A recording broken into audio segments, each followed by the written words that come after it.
anyone else at any weight you want to face? DEVON, come on, DEVON.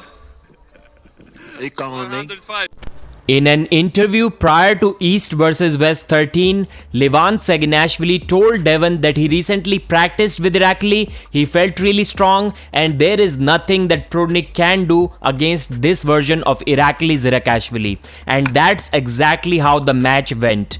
After a dominating 3-0 victory over Evgeny Prodnik, Irakli Zirakashvili called out Devon LARRATT. Well, in fact, Coach Ray asked him who he wants to face next, and he said, Devon LARRATT, come on. So this was almost a call out. I think we can call it that.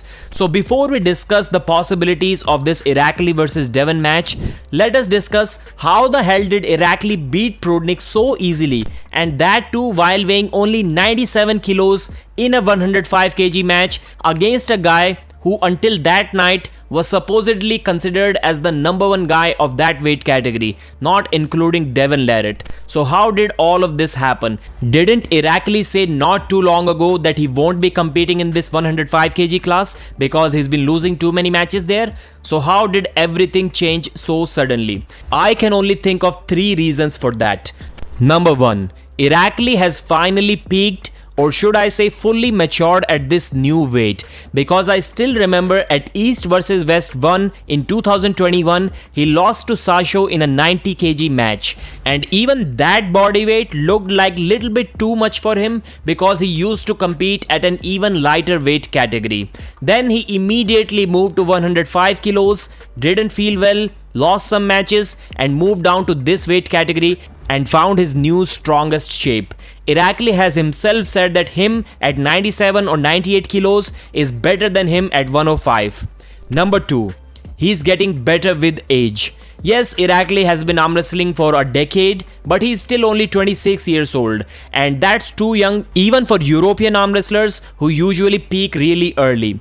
Number 3, Evgeny Prodnik was off juice, still not recovered fully from his elbow injury and not in his prime shape. Well, Prodnik would say that these things are not true, he is still equally strong, but many people would argue that. People will say that Prodnik that faced Devon was stronger and he was in fact clearly bigger than this version of Prodnik.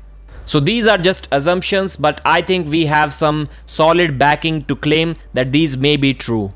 So why did I say only these 3 things are possible? Because Irakli himself told Devon, when Devon asked him what did he change in his training, he said there is nothing that he likes to change in his training, and even for this match he did not change anything because things are working for him just fine. So if Irakli did not change his training, then only these 3 things are possible. The 4th thing that could have been possible is if Irakli somehow suddenly jumped on some juice, which I doubt is the case because I doubt he was natural to begin with. So I think we got these 3 things dialed in. Now let's move on to Irakli versus Devon super match. Does this match make sense?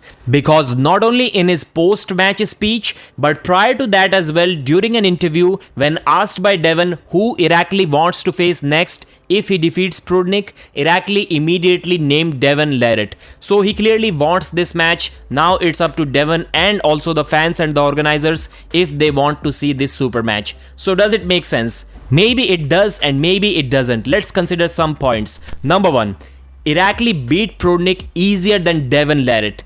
Whoa, before somebody gets offended, let me make some things clear. Yes, I agree, as we discussed in the 3rd point, that Prodnik may not be the same Prodnik which faced Devon LARRATT, but Devon also won't be the same if he loses 10 kilos. He was 115 against Prodnik, he will be 105 against Irakli if this is the weight category where this match is supposed to happen. And the win wasn't just a little bit easier than Devon LARRATT's win over Prodnik. It was way easier, so much easier that these 2 matches aren't even comparable.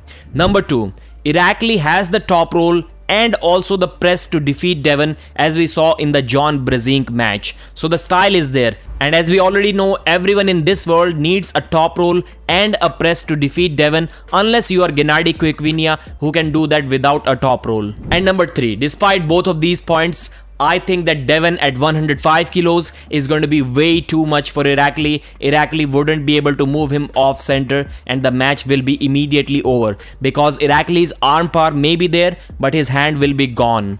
So at 105 kilos, Devon is too much. At 95 kilos, Devon cannot cut. Even if he does, I think at that weight, Irakli may be too much for Devon, so this match does not really make sense. So maybe at king of the table, 100 kilos, sweet spot, I think Devon can cut to that weight, but still, despite that, I don't think this match is going to happen. Why? Because Devon has more important matches to deal with. Maybe still even a Dadikian match if Dadikian is able to defeat Michael Todd, but definitely an Oleg Petrenko 105 kg title match, Ivan Matyushenko right arm super match in the 115 kg division, that title match makes sense. And if we speak about the left arm matches, it looks like both 105 and 115 kg titles are out of Devon's reach because Ivan Matyushenko is there at 115 and Alijan has already called out Devon for 105 kg title match, but Devon did not accept the match, he did not respond. So as of now, it doesn't look like Devon can be the champion in either of these two categories, but it doesn't mean that he cannot have some exciting matches, and Irakli may not be one of them. So what can Irakli do? I think he needs to defeat Oleg Petrenko and become the 105 kg champion. Then he can immediately get a super match against Devon LARRATT. Devon will be happy to do that, and the promoters will be happy to do that, and the fans will be happy to see that. So that's a very slight possibility that can make this match happen, but Petrenko is a beast and I don't think Irakli is ready to deal with that level yet.